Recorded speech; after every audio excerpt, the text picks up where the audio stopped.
Hello, dear friends. Welcome to the House of Knowledge. My name is Katekaev Г.М, and as for today, we are to talk about the topic description of place. Well, the webinar includes answer to the most common questions you've sent to us, and the setting of your story is key to readers being able to imagine being there. How do you describe a place so it is characterful and contributes effectively to your story? And here are some useful tips. Describe place through character sense.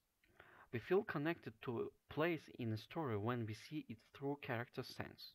Bringing senses such as sight, hearing, touch, smell, and even taste, there is edible wallpaper in Charlie and the Chocolate Factory, into your setting. Using every sense might not make sense for your book, yet it's possible. In Roald Dahl's children's classic set in a sweet factory full of wonder, it somehow makes sense, even the wallpaper is delicious. When describing a place in your story, think about tone and mood. Should this setting be intimidating or welcoming? Ancient, dusty, and arcane, or ultra-modern and spotless? What does an ancient, dusty mood smell like? Old books, damp carpets. Use core settings section of your story dashboard on Now Novel to brainstorm descriptive elements and create more detailed settings. Example of effective sensory place description. In Margaret Atwood's novel Cat's Eye, 1989, the protagonist Cordelia recalls her childhood in flashbacks. Here, Cordelia describes her childhood home when her parents would throw bridge, the card game, parties. This is an extract. Then the doorbell begins to ring, and the people come in.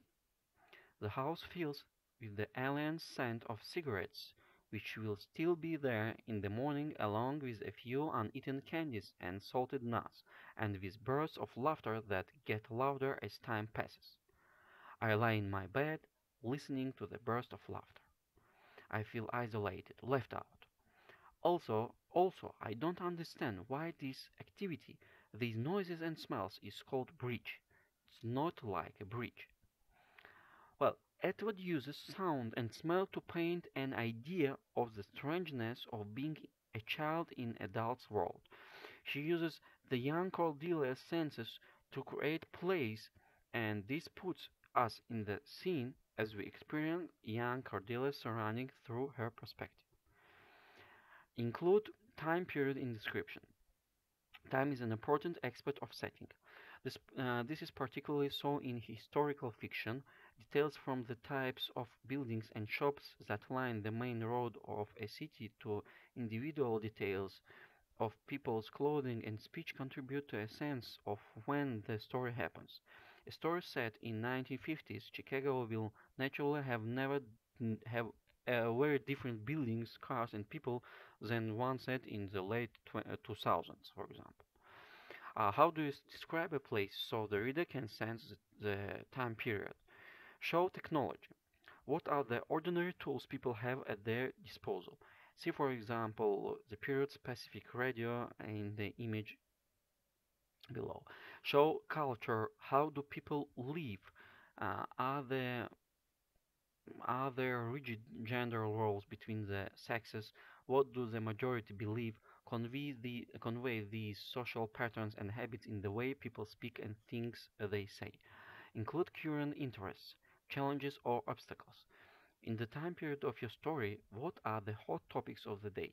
Are people worried about a war, a new law, a change in government? Example of time period in setting description. In Alice Munro's semi-autobiographical collection of stories, The View from Castle Rock 2006, the Canadian author traces the history of her Scottish ancestors.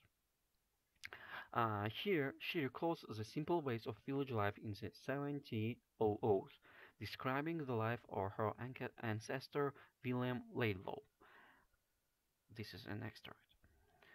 The first story told of Will is about his prowess as a runner.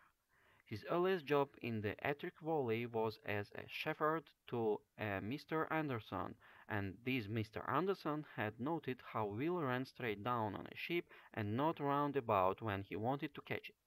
So he knew that Will was a fast runner, and when a champion English runner came into the valley, Mr. Anderson waged Will against him for a large sum of money.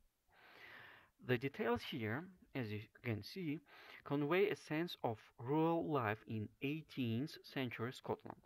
Descriptions of herding sheep and rival runners create a sense of an agrarian, outdoor way of life conjuring earlier, less modern times. Next, include small-scale changes in time. In addition to creating the broader sense of time or period, you can use small-scale time, such as time of day or the way place changes week to week or month to month. Think of how time of day and physical changes to a place in time can both contribute to tone and mood.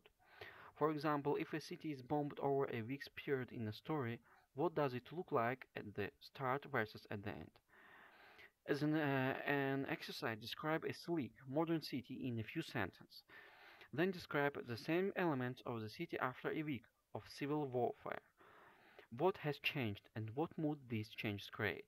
Including time of day can create moods such as fear. Nighttime may bring vulnerabilities such as reduced visibility and general fear, languor, and laziness, the golden light of a late afternoon outdoor social gathering. Excitement, for example, the breaking light of an important and exciting day such as a wedding or holiday. Viewing in details or time of day as well as the way places change over a day, week, month, or year will create a sense of your setting being a dynamic, active, and real place. Example of effective use of small-scale time in the writing setting. Uh, in his historical novel Oscar and Lucinda, the Australian author Peter Carey describes a stormy nighttime scene where the lights in Oscar's family home go out. There was no torque available for my father because I had dropped it down the Danny toilet the night before. I had seen it sink, its beam still shining through the murky, fascinating sea of urine and faces. So, when the lights went off in the storm the following night, he had no torque to examine the fuse box. Next, keep setting description relevant to the story. Often writers starting out try to describe every little detail in painstaking detail. Others describe everything in broad generalizations. Each have pros and drawbacks. The advantages of detailed place descriptions are vivid visuals. We see more of the settings in our mind's eye. Authenticity. Details often create a sense of reality. For example, if the rooms of a house have different light, objects, curiosities. The cons of detailed description are that it can slow it can slow narrative pace and clutter your prose. Being too broad and abstract has its own cons, however. If you describe a high street, for example, and say the shops all have lavish window displays, we don't see any difference between them. It's often best to balance a little relevant detail here and there with broad description elsewhere to give both the specific qualities and the general feeling of place. So, what is relevant setting description? It's description that is relevant to impending events. Example, including an object that will be used in a scene such as a murder weapon. Revealing about place or character. For example, if a character's bedroom is messy, it tells us something about their personality. Worth mentioning. Beginning writers often include unnecessary descriptions such as she walked across the lounge and headed to her bedroom. It's more concise to simply say she went to her bedroom. Make a list of adjectives to describe your story locations. Learning how to describe a place means also broadening your vocabulary with words that capture setting. There are so many adjectives to describe an old building, for example. Each of the following terms describe age, yet with different shades of meaning. Ancient, belonging to the very distant past. Anachronistic, belonging to appropriate to an earlier period, especially so as to seem conspicuously old-fashioned. Prehistoric, very old or out of date. Archaic, very old or old-fashioned. Venerable, accorded a great deal of respect, especially because of age, wisdom, or character. Even if you don't use every word you find, this exercise will help you, pinpoint the mood of place. Think about elements such as a place's uh, age, mood, atmosphere, size, appeal. Find adjectives that convey these qualities in a way that make place more specific.